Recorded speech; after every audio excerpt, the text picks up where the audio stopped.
Inside US, UK, and European prisons, the shocking truth about prison food nobody talks about. The first thing most people don't realize about prison food is that hunger isn't the punishment. Confusion is. When meals change without warning. When calories drop but paperwork says nutritionally adequate. When bodies weaken while rules insist nothing is wrong. That's when control begins. This isn't about bad cooking. It's about what happens to the human mind when survival becomes uncertain. Across prisons in the United States, the United Kingdom, Canada, and Europe, food is governed by policies, contracts, and numbers on spreadsheets. On paper, meals meet standards. In reality, they shape behavior, mental health, and long-term outcomes in ways rarely discussed outside prison walls. Researchers from the National Institute of Justice, the American Psychological Association, and multiple correctional oversight bodies have documented a consistent pattern. When nutrition declines, tension rises. When meals become unpredictable, aggression increases. When dignity is removed from eating, identity begins to erode. This documentary examines that connection, not through rumors or dramatization, but through documented research, institutional data, and real inmate experiences drawn from verified studies and official reports. Control starts with the plate. Food inside prison is never just food. According to correctional sociologist Gresham Sykes, institutions rely on what he called pains of imprisonment, subtle pressures that reinforce obedience without overt force. Nutrition is one of them.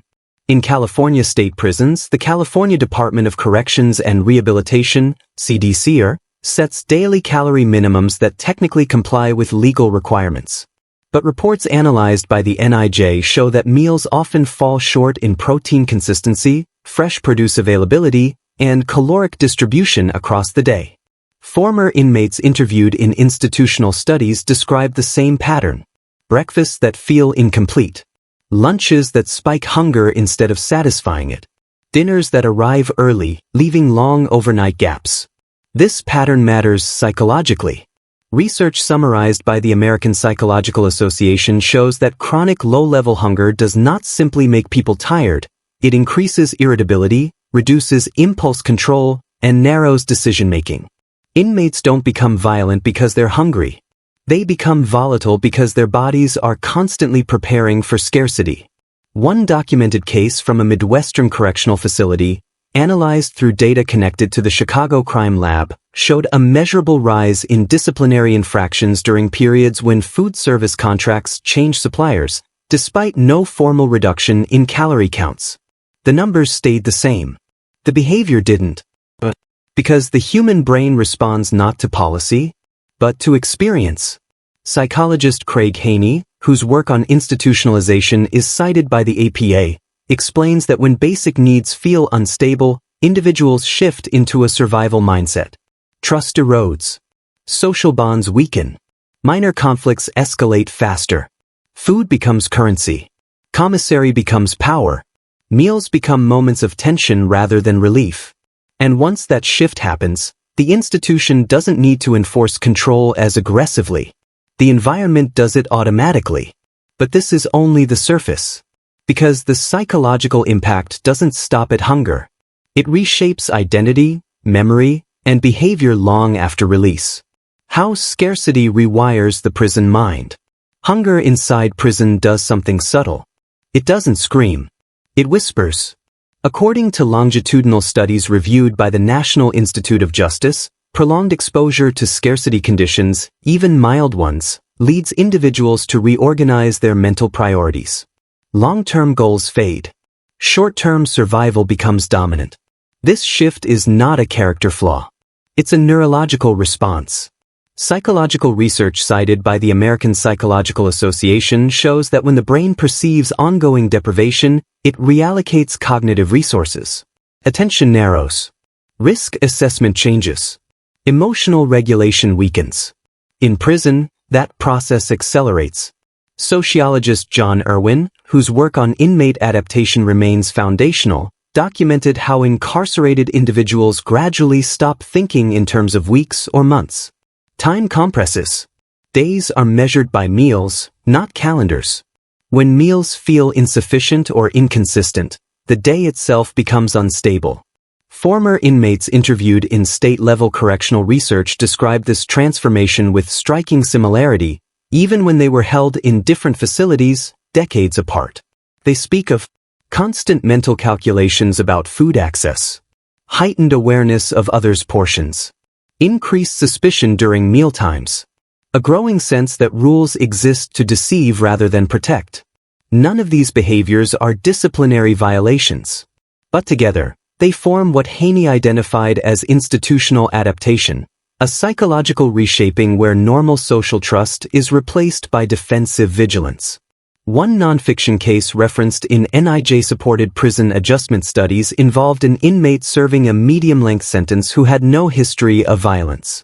Over time, correctional staff noted changes, reduced patience, increased verbal confrontations, and a fixation on commissary purchases. There was no triggering incident, no formal punishment, only prolonged exposure to a system where nourishment felt uncertain. From a psychological standpoint, this is predictable. The APA notes that chronic deprivation increases what's called hostile attribution bias, the tendency to interpret neutral actions as threatening. In a prison environment, where space is limited and authority is rigid, this bias amplifies conflict. Food lines become flashpoints. Tray discrepancies feel intentional. Delays are perceived as disrespect. The institution may see these reactions as misconduct, but the research frames them differently. They are adaptations to an environment that teaches the brain one lesson repeatedly. Resources are limited, and fairness cannot be assumed. This adaptation does not disappear at release. Owen's post-incarceration interviews show that individuals who internalized scarcity thinking inside prison often struggle outside, hoarding food, eating rapidly, distrusting service systems, and reacting aggressively to perceived shortages. The damage is not physical alone. It is cognitive. And once the brain has been trained to expect deprivation, reversing that expectation takes far longer than a sentence. When food becomes power. Inside prison, power does not always come from strength. Often, it comes from access. As documented in ethnographic research by John Irwin and later supported by NIJ-funded institutional studies, food scarcity reshapes prison's social structures faster than almost any formal rule. When meals feel inadequate or unreliable, inmates begin to reorganize their relationships around one question. Who is more? Commissary becomes the unofficial economy. Items like instant noodles, peanut butter packets, and processed snacks, inexpensive on the outside, take on disproportionate value. Not because they taste better, but because they are predictable. They represent control in an environment where control is rare. Researchers analyzing inmate behavior across multiple U.S. facilities observed that prisoners with consistent commissary access were less likely to engage in impulsive conflicts. Not because they were calmer by nature, but because scarcity pressure was partially relieved. Those without access experienced the opposite. In one nonfiction case drawn from correctional adjustment research referenced by the NIJ, an inmate without family support reported trading labor, cleaning cells, standing watch, delivering messages, in exchange for food items. No coercion. No overt threats. Just quiet necessity.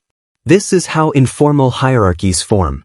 The Chicago Crime Lab, in its broader analysis of institutional behavior and deprivation, notes that when basic needs are unevenly met, social systems naturally stratify. Prison is no exception. But the consequences go deeper than economics. Psychologist Craig Haney explains that when food becomes leverage, relationships stop being social and start being transactional. Trust erodes. Empathy declines. People are evaluated not by character, but by usefulness. This changes how inmates see one another and themselves. Former inmates interviewed in post-release studies describe becoming hyper-aware of status signals tied to food. Who eats slowly? Who saves portions? Who skips meals? Who never does? These observations are not paranoia. They are survival learning. Correctional staff often interpret food-related disputes as rule violations or attitude problems. But behavioral analysis suggests something else. These conflicts are symptoms of an ecosystem built around scarcity. The institution may not intend to create the system, but once scarcity exists, power fills the gap. And the most damaging part is not the conflict itself. It's what inmates learn from it. They learn that stability comes from possession, not cooperation. That fairness is negotiable. That dignity must be earned through leverage. These lessons do not stay inside prison walls. Irwin's reentry research shows that individuals who adapted to commissary-based hierarchies often carry those assumptions into the outside world, struggling with trust, overvaluing material security, and responding defensively in situations involving shared resources. Food was never just food. It became a teacher. And the lesson was scarcity. When the prison leaves, the mind doesn't. Release from prison is often described as freedom. Psychologically, it is closer to displacement. Studies reviewed by the National Institute of Justice show that individuals leaving institutional environments do not simply resume prior patterns of thinking. Instead, they carry forward adaptations that once ensured survival, even when those adaptations are no longer useful. Food-related behaviors are among the most persistent. Former inmates interviewed in post-incarceration adjustment studies report eating rapidly, hoarding groceries, and experiencing anxiety when food supplies appear limited, even years after release. These behaviors are not habits. They are conditioned responses. The American Psychological Association classifies this phenomenon under prolonged stress adaptation, where the brain continues to operate as if deprivation is imminent, despite evidence to the contrary. This creates a paradox. On the outside, food is available. On the inside, the body doesn't believe it. Psychologist Craig Haney notes that institutional environments teach people to anticipate loss rather than stability. When nourishment was once unpredictable, abundance can feel temporary, even unsafe. One documented nonfiction case referenced in reentry-focused correctional research involved an individual released after several years in a state facility. Despite stable employment and housing, he reported feeling compelled to eat alone, quickly, and without interruption. Not because he feared hunger, but because eating had become an act requiring vigilance. These adaptations interfere with reintegration in subtle but damaging ways. Shared meals become uncomfortable. Social gatherings feel overstimulating. Financial decisions skew toward stockpiling rather than planning.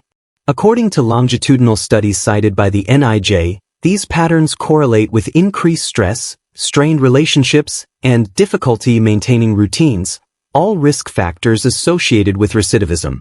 Importantly, none of this requires trauma in the traditional sense. No violence. No abuse. No single defining incident. Just repetition. Day after day of learning that food is not guaranteed, that portions must be monitored, that satisfaction is temporary. Sociologist John Irwin described this as institutional residue, the psychological imprint left by prison structures that outlast physical confinement. Food, in this context, becomes a memory trigger, not of taste, but of uncertainty. And until that uncertainty is addressed, rehabilitation remains incomplete. Because a system that reshapes survival instincts cannot simply turn them off at the gate. Why the system doesn't change? If the consequences of food scarcity are so well documented, the question becomes unavoidable. Why does it continue? The answer is not ignorance. It is structure. According to policy analyses reviewed by the National Institute of Justice, prison food systems are governed less by health outcomes and more by contractual efficiency. Decisions about meals are often outsourced to private vendors operating under fixed-cost agreements. These contracts reward predictability, not quality.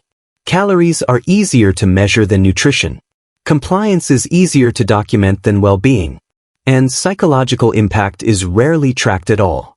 From an administrative standpoint, food becomes a budget line, not a behavioral variable.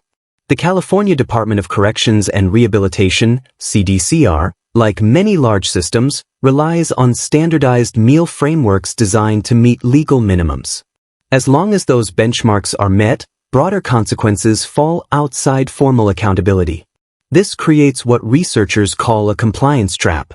The institution can say it followed the rules, even if the outcomes contradict the goals of rehabilitation. Psychologist Craig Haney argues that this disconnect is reinforced by distance. Policy architects rarely witness the daily effects of deprivation. Data flows upward in reports, not experiences.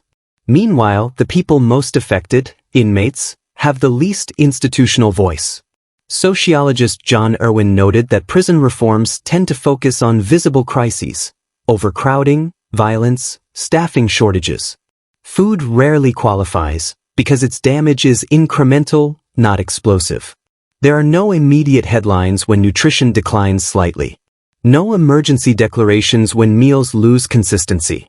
No alarms when hunger quietly reshapes behavior. The Chicago Crime Lab, in its broader research on environmental contributors to institutional behavior, emphasizes that systems often overlook low-level stressors precisely because they do not appear urgent, despite their cumulative impact being substantial. Food scarcity fits that pattern perfectly. It does not cause riots on its own. It causes tension, fatigue, erosion. And erosion is easier to ignore. There is also a political reality. Improving prison food carries little public incentive. It is rarely framed as public safety, despite evidence linking nutrition to behavior and reentry success. As a result, policy momentum stalls. Not because change is impossible, but because discomfort is normalized. The system functions. The paperwork is clean. The consequences are delayed. And in institutional logic, delayed harm often goes unaddressed. What real reform would actually require? Prison food reform does not begin with recipes. It begins with acknowledgement. Research synthesized by the National Institute of Justice makes one conclusion clear: environments shape behavior as powerfully as individual traits. If food scarcity contributes to aggression, stress, and institutionalization, then nutrition is not a secondary issue, it is structural. Yet most reform efforts fail because they aim too high, too fast. Large-scale overhauls trigger resistance. Budget reallocations stall. Political will dissolves. The evidence suggests a different approach. Psychologist Craig Haney emphasizes that predictability, not luxury, is the most psychologically stabilizing factor. When meals arrive consistently, with transparent portions and reliable quality, the brain exits survival mode. Even small changes matter. NIJ supported pilot programs that adjusted meal timing and improved protein distribution without increasing overall cost, reported measurable decreases in disciplinary incidents and medical complaints. Not because inmates were happier, but because physiological stress decreased. The American Psychological Association reinforces this finding. Stable nourishment improves impulse control, sleep regulation, and emotional processing. These effects compound over time, influencing behavior far beyond the dining hall. Sociologist John Irwin argued that rehabilitation depends on teaching people to function in normal social systems. That cannot happen in environments that constantly signal scarcity. Food is one of the few daily experiences that touches every inmate, every day. It is unavoidable, which makes it one of the most powerful tools an institution already controls. Reform, in this context, is not about generosity. It is about alignment. Aligning institutional goals with human psychology. Aligning policy with outcome. Aligning punishment with the possibility of change. The question is not whether prison food can be improved. It is whether the system is willing to recognize that nourishment is not neutral. It teaches something whether intended or not. And if rehabilitation is truly the goal, then the lessons matter. What this really means. Prison food is easy to dismiss. It doesn't look dramatic. It doesn't make headlines. It doesn't fit the usual narratives of crime and punishment. But the research tells a quieter story. Across studies reviewed by the National Institute of Justice, the American Psychological Association, and decades of work by Haney and Irwin, one truth repeats. Environments teach people how to behave long before rules ever do. Food is one of those teachers. Not because of taste. Not because of comfort. But because it signals stability or the lack of it. When meals are inconsistent, stripped of dignity, or reduced to bare compliance, they communicate something powerful, that survival is uncertain and trust is optional. People adapt accordingly. They narrow their focus. They guard resources. They react faster, think shorter, and plan less. These are not criminal instincts. They are human ones. And when those instincts are reinforced for years, they don't disappear at release. They follow people home, into relationships, into workplaces, into communities. This is why prison food is not a side issue. It is a behavioral issue, a psychological issue, a public safety issue. Rehabilitation does not fail all at once. It fails quietly, through small, repeated signals that teach the wrong lessons. The question is no longer whether prison food matters. The question is whether society is willing to accept the cost of pretending it doesn't. Because every system teaches something, even when it claims not to. If this documentary challenged the way you think about incarceration, not emotionally, but structurally, then this channel is for you. We don't focus on spectacle. We focus on systems, psychology, and the long-term consequences most people never see. Subscribe if you want deeper, evidence-based documentaries that ask harder questions, and stay with the story long after the headlines end.